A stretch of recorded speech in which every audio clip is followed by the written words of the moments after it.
Dinginnya angin malam ini menyapa tubuhku, namun tidak dapat dinginkan panasnya hatiku ini. Terasa terhempasnya kelakianku ini dengan sikapmu.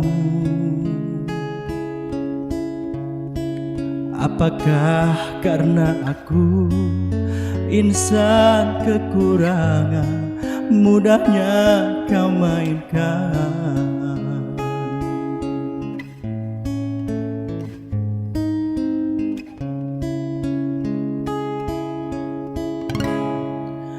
Oh, mungkinkah diri ini dapat merubah bui yang memutih menjadi permadani seperti bintang yang kau ucap dalam janji cinta.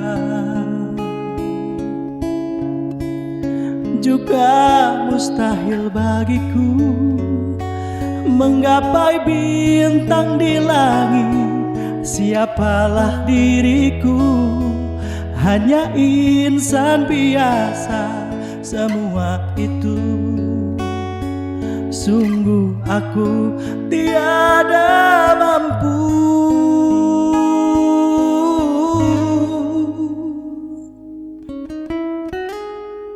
Salah aku juga karena jatuh cinta. Insan seperti dirimu, seanggun bidadari. Seharusnya aku cerminkan diriku sebelum tirai hati aku buka untuk mencintaimu.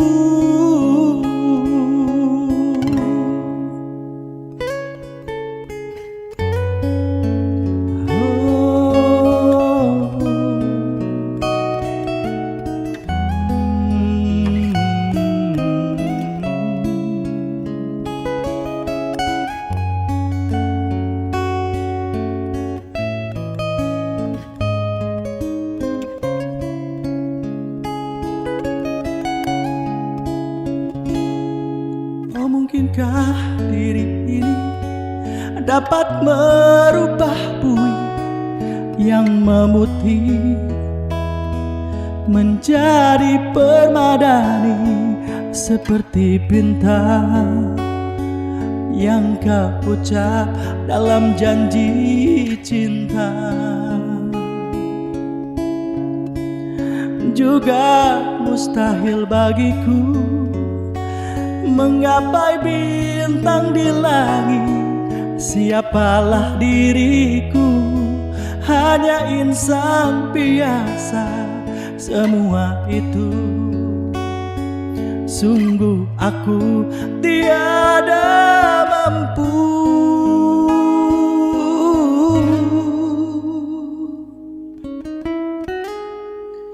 Salah aku juga karena jatuh cinta. Insan seperti dirimu, sanggup bidadari. Seharusnya aku cerminkan diriku sebelum tirai hati aku buka untuk mencintaimu.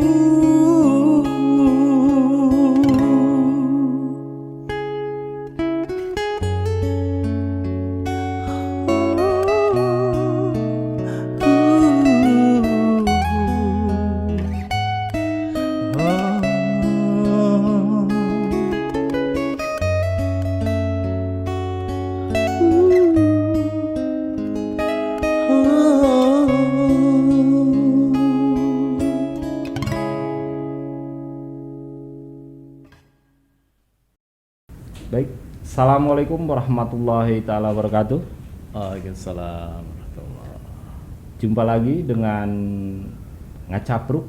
Pada episode kedua kali ini kita akan coba membahas atau tema yang akan kita bawakan kali ini yaitu terkait kompetensi. Di samping saya sudah datang tamu spesial. Kebetulan beliau juga selaku direktur dari HRGA PT Bristol, Pak Yunus, Bapak Yunus Trionggo. Iya. Sehat Pak Yunus? Oke, sehat sekali. Makin energik aja Pak Yunus. Oh gitu ya? Iya. Tambah muda Pak. Baik. Mantap. Jadi ada beberapa yang mungkin akan saya coba diskusikan dengan Pak Yunus. Oke. Mudah-mudahan Pak Yunus pasti ini expert di bidangnya nih terkait nanti pertanyaan yang akan coba saya ajukan. Ya. Ini Pak, tema kita kali ini kan terkait kompetensi nih Pak. Banyak para ahli maupun ya pakar-pakar di bidangnya yang mendefinisikan kompetensi. Oke. Ya. Nah, menurut Pak Yunus sendiri nih, apa sih Pak sebenarnya definisi dari kompetensi tersebut? Oke Mas Warsu, jadi Ya, kompetensi itu adalah sesuatu yang dibutuhkan oleh semua orang, ya kan? Semua orang di Indonesia, di dunia, Betul. di perusahaan private, perusahaan public sector, education, institution, semua butuh kompetensi. Iya. Karena kompetensi itu adalah hanya satu-satunya yang bisa mengeksekusi potensi menjadi capability, dan capability kalau dieksekusi akan menghasilkan impact. Impact ya. Nah, jadi impact itu yang dibutuhkan oleh dunia ini ya. Indonesia membutuhkan impact ya. Indonesia mau tumbuh 5,2%, dia butuh impact, orang-orang yang punya kompetensi, yang sangat kompeten di bidangnya, dia do something, kemudian perekonomian bisa naik sekitar 5,2%. PDB itu Pak ya. PDB betul. Dan kita kalau ngomong PDB Mas Warsu itu Indonesia ini kan sekarang 4.000 US dollars ya US dollar, PDB-nya ya. betul.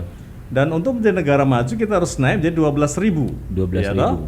Nah kita nggak pengen seperti Brasil, Argentina yang dia masuk ke middle income trap. Jadi dia naik, tapi hanya nangkring di sekitar 6.000, 7.000 berhenti. Stuck di situ dan dia nggak bisa negara maju. Negara maju itu sekitar 12.000 US dollar. US dollar. Nah jadi kembali ke kompetensi, itulah sebetulnya kompetensi yang ditanyakan Mas Warsu dan itu dibutuhkan oleh semua orang termasuk kita berdua. Iya. Menarik sekali nih apa yang disampaikan oleh Pak Yunus ini, betul-betul kompeten. Nyambung ke pertanyaan kedua nih Pak Yunus. Ya. Salam kompetensi itu kan identik dengan Begini. Nah, tahu betul juga, kan ya, Pak tahu Yunus juga. ya. Nah, saya coba-coba lihat Pak artikel, baca terus gitu ya? lihat juga podcast orang terkait kompetensi Pak. Kebetulan Oke. belum lama ini. Nah, sebenarnya melambangkan apa sih Pak? Ini Ya. dengan salam ini. Jadi salam kompeten yang diperagakan Iya. yang begini Mas Warsu itu adalah menunjukkan tik. Jadi kalau kita mengadakan checklist mengenai kompeten atau belum kompeten, Iya. asesor itu punya checklist. Kalau orang misalnya di assess berdasarkan satu unit kompetensi dan dinyatakan kompeten, maka dia di tik. Nah, tik itulah ini sebetulnya tik ini. kompeten. Oh, Itu kompeten. bukan bukan begitu. Bukan begitu ya. Bukan. Berarti seperti lambang checklist lah kalau kita misalnya lambang mengerjakan. checklist, betul. Betul ya, begitu ya sekali. Pak Yunus ya. Lambang Kalau checklist. kita sudah mengerjakan sesuatu, wah ini udah nih kita Iya, checklist. checklist, kompeten. Kompeten. Gitu. Oke, baik. Nah, kita nyambut nih Pak Yunus ke pertanyaan selanjutnya. Itu kan para ahli ini banyak gitu ya, beberapa jenis menurut para ahli ini. Ada yang namanya saya pernah baca itu hard skill dan soft skill. Hard skill dan soft skill. Nah. Ya, betul. Apa sih sebenarnya itu tuh Pak Yunus? Hard skill dan soft skill. Jadi kita itu sebetulnya sering kita mengatakan bahwa Indonesia itu sudah menghilangkan mata pelajaran budi pekerti, ya. Sejak SD dulu diajarkan, sekarang hilang. Betul. Kemudian ada yang mengkhawatirkan sebetulnya yang penting saat ini dan masa mendatang itu adalah soft skill. Soft skill. Soft skill. Bawaan. bisa Keahlian bawaan Iya, keahlian bawaan atau keahlian yang non hard. Kalau hard itu adalah technical competencies. Contoh ya,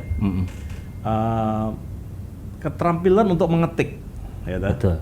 saya diajarkan mengetik, diberikan teorinya. Ini ngetik caranya gini. Kemudian ini tools-nya yang harus dipencet dan sebagainya. Kemudian saya tidak hanya diberikan teori saja. Kemudian disodorkan mesin ketik. Saya belajar mengetik. Mungkin pertama kali belepotan kan, tok belepotan ya. Iya. Tapi dengan berjalannya waktu saya akhirnya tahu, oh ini spasinya, kerak. Oh, akhirnya saya terampil. Nah itu disebut dengan hard competencies atau hard skill. Hard skill yang lain contohnya apa misalnya? Mengelas. Yang ini teman-teman di pabrik mungkin lebih familiar dengan mengelas. Kita mau mengajarkan orang mengelas nih, diajarkan teorinya mengelas itu ada karbit, ada pakai listrik, ada pakai elektrik dan sebagainya ya. Kemudian dijelaskan bahan-bahannya ini, alatnya ini itu. Udah, semua dites, nilainya 100 karena dia hanya menghafalkan saja. Betul. Tapi apakah dia kemudian keluar ruangan kelas dia bisa mengelas? Gak bisa. Belum tentu. Belum tentu dan pasti gak bisa Mas Farsu karena dia harus memegang alatnya, familiarisasi dengan alatnya. Oh bahan itu kayak gini. Oh kalau ini karbit kayak gini, elektrik kayak gini. Oh ini pakai alat yang lain seperti ini. Sampai dia ngelas pun pertama kali mungkin masih belepotan ya kan? Pasti. Wang gitu kan. Tapi akhirnya dia oh ini harus begini ya supaya rapi ini. Oh ngelas stainless steel dengan ngelas besi biasa itu beda. Oh gini. Akhirnya dia juga harus mempertontonkan attitude ya. Dia harus pakai Google ya, kaca Google itu. Dia harus pakai baju yang aman dari percikan dan sebagainya sehingga dia aman bekerjanya. Nah, itu yang disebut dengan hard skill atau hard competencies. Kalau soft skill itu adalah perilaku. Lebih ke perilaku yang harus didemonstrasikan. Nah, ini jauh lebih rumit untuk membentuk orang menguasai soft skill. Karena soft skill itu selain juga hanya sebagai knowledge yang diajarkan, tidak bisa begitu saja, harus didemonstrasikan dalam kehidupan sehari-hari. Dan beda sama hard skill tadi yang dia bisa belajar sendiri, soft skill ini harus minta feedback orang lain. Jadi ada namanya 360 derajat feedback, degree feedback itu adalah dari semua level ya, dari peer level, dari atasan, dari bawahan.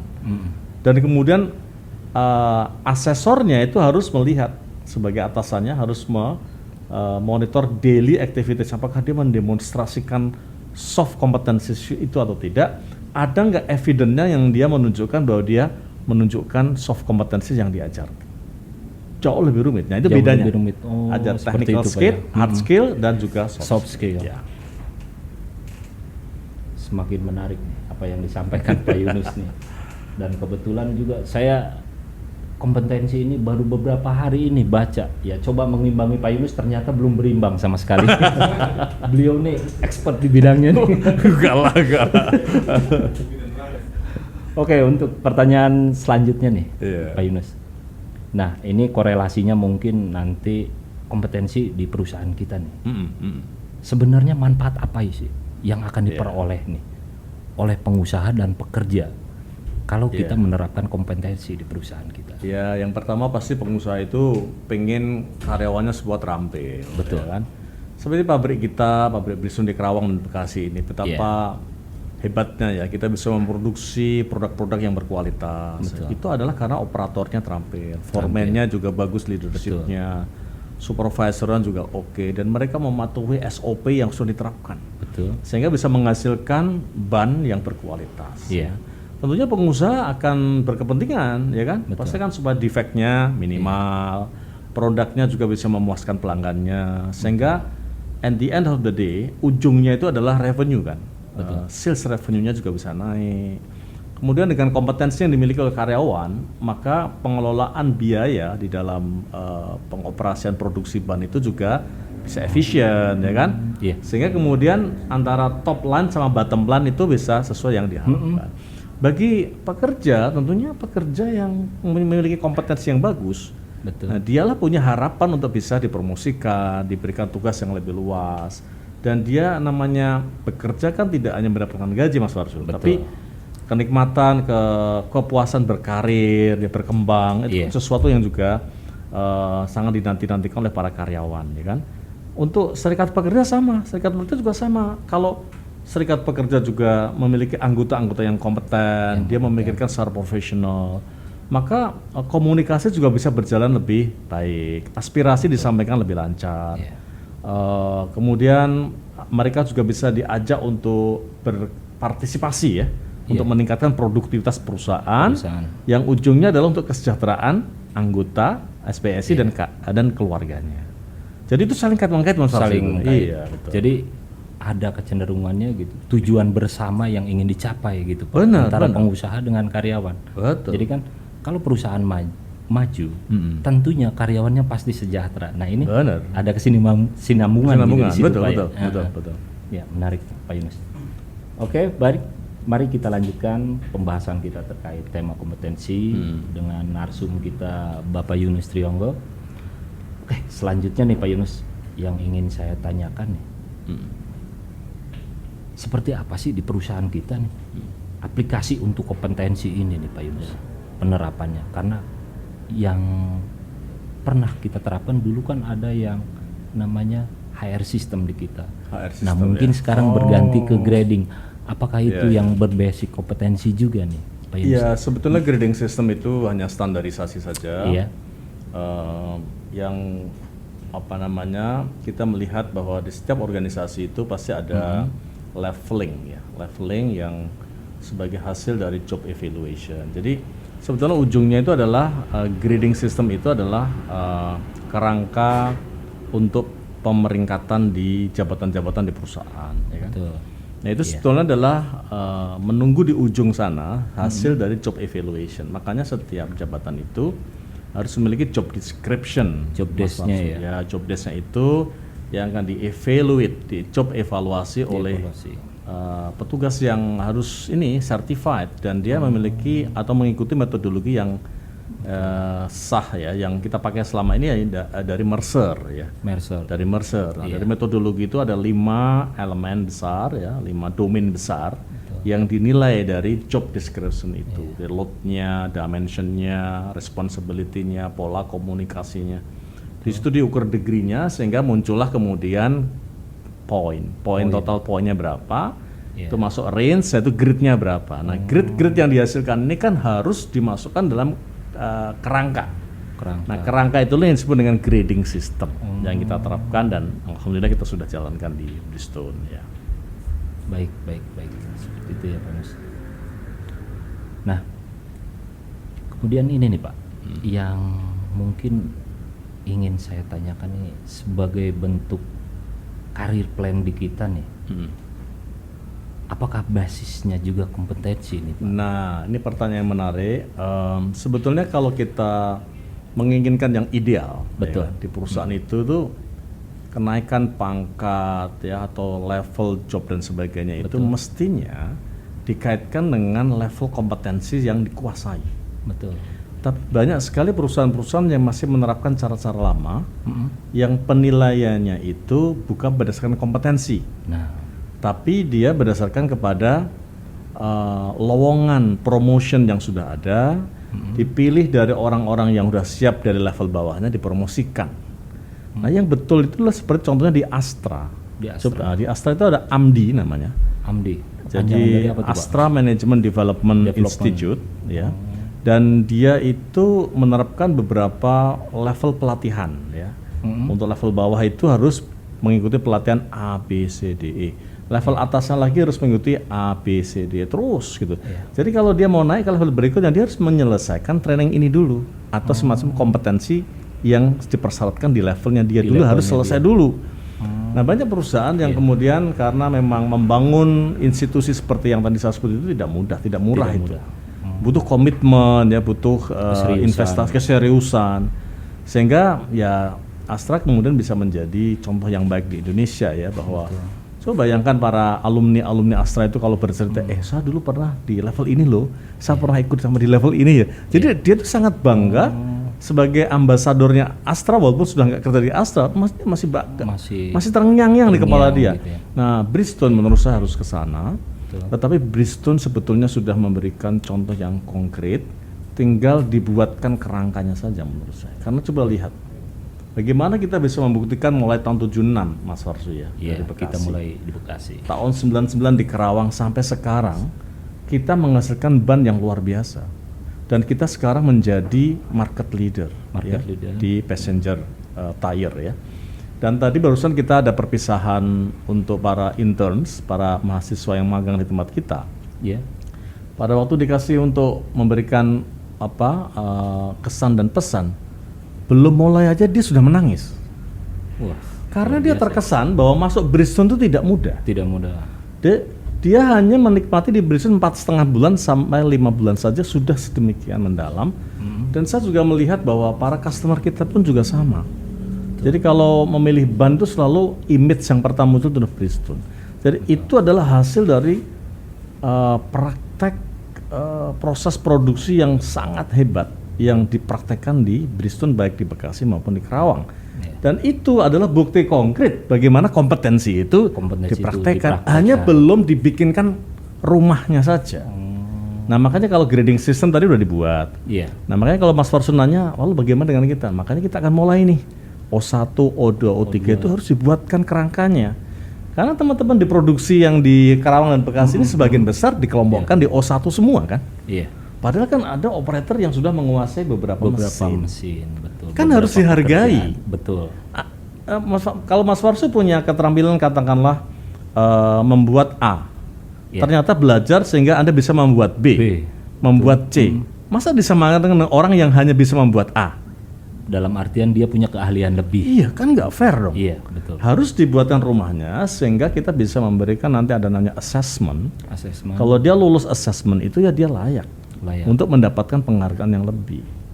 Nah, penghargaan yang lebih itu diberikan dalam bentuk kerangka grade tadi. Grade tadi. Jadi nanti operator itu bisa ada yang O1 mungkin yang bagi yang pemula dan baru yang sekian tahun. Nanti kalau dia menguasai 2 mesin dan dia lolos assessment bisa juga dia menjadi O2, ya kan? Menguasai 3 mesin bisa O3 dan dia bisa jadi foreman kan gitu. Betul. Jadi itu adalah akan mendukung career development atau pengembangan karir di level teman-teman operator. Kira-kira gitu. Seperti itu ya Pak Yunus. Nah, kompetensi ini bisa muncul sendiri nggak Pak nih? Contoh, kita sering mengikut seminar atau pelatihan lokakarya seperti apa. Nah, cuman kan tadi kan ada yang namanya soft skill. Kita udah punya, terus kita kembangkan lagi hard skillnya. Nah, itu bisa nggak tuh Pak? Nah, itulah yang selama ini salah dipahami oleh orang-orang ya. Jadi ikut seminar, ikut training, kemudian setelah ikut training itu merasa saya udah kompeten. Betul. Ya nggak mungkin lah. Iya. Karena dalam konsep pengembangan kompetensi itu selalu yang dipilih adalah 10% itu melalui training kelas. Training kelas. Yang hanya transfer knowledge Mas Warsu. Iya. Ditambah lagi yang 20% itu coaching mentoring. Jadi dia harus mempraktekkan itu di mentoring oleh yang senior.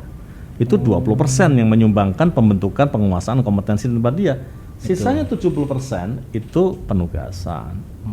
Sama seperti tadi kalau kita diajarkan misalnya, ini operator ya, ini ada mesin baru, ya kan? Iya. Diajarkan, ini terdiri dari ini cara mengoperasikan begini. Betul. Tapi kalau dia hanya itu saja, itu 10%. 10%. Hanya dia mengerti, punya knowledge mengenai itu. Tapi dia belum mendapatkan mentoring dari katakanlah pabrikannya. Pabrikannya. Iya, dia harus dimentor bahwa ini ya pencet, ternyata ada salah. Ternyata salah pencet. Nah, itu dimentorin. Coaching mentoring 20%. Tapi untuk lebih lengkap lagi, 70% ya mengoperasikan mesin itu. Praktek langsung. Praktek langsung itu baru 100%. Jadi kalau ada orang yang merasa habis ikut webinar itu, browsing di e-learning di Coursera, di itu Go1, di Kubisa atau di mana kemudian merasa kompeten, nggak mungkin. Pasti nggak mungkin. Dia harus mempraktekkan itu sampai yang tadi itu. Kompetensi itu harus bisa mengkonvert dari potensi menjadi capability dipraktekkan memberikan impact, baru kompeten dia. Itu. Iya. Oh iya. Mungkin pertanyaan terakhir nih Pak Yunus. Oh terakhir ya? Iya. Kok cepat sekali?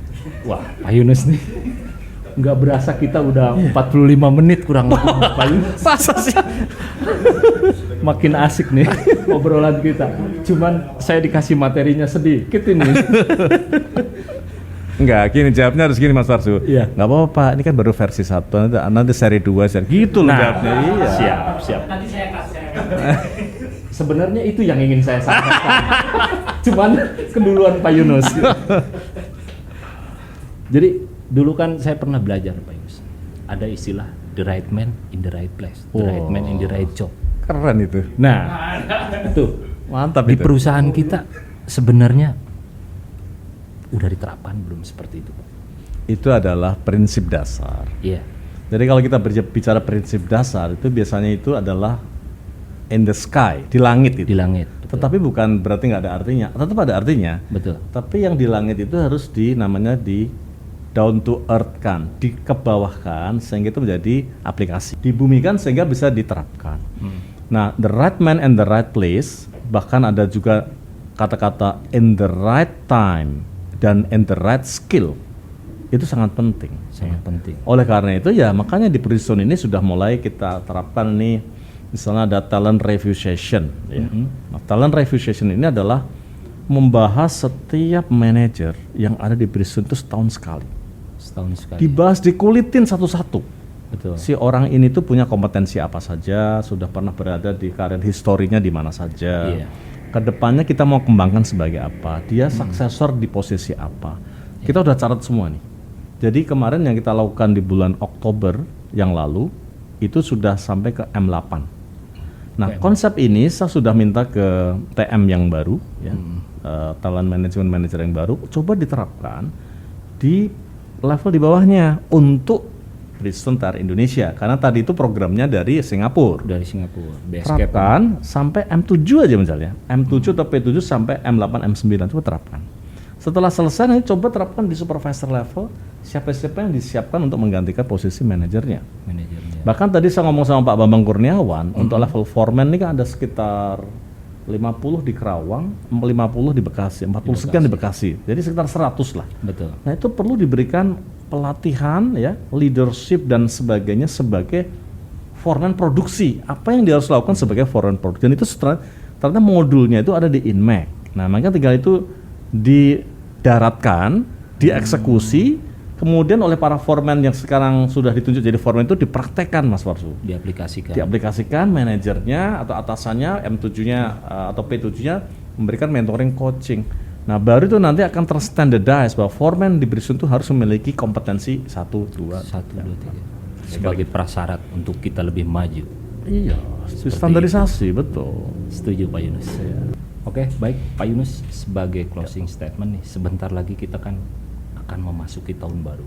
Ya. Nah, mungkin harapan Pak Yunus atau mungkin ingin berbagi pengalaman di tahun 2023 dan harapan di tahun 2023 ini seperti apa nih Pak Yunus? Silahkan, mau. Ya, baik Mas Warsu, terima kasih pertanyaannya. Pada seluruh karyawan PT Bridgestone Tire Indonesia, baik di pabrik Bekasi, pabrik Kerawang, dan juga di headquarter atau head office, kita hampir mengakhiri tahun 2022 ini, dan insya Allah kita akan bisa menutup tahun ini dengan semua kesuksesan yang kita sudah raih, dan tentunya sudah melampaui beberapa tantangan ya yang sudah kita hadapi hampir 1 tahun ini.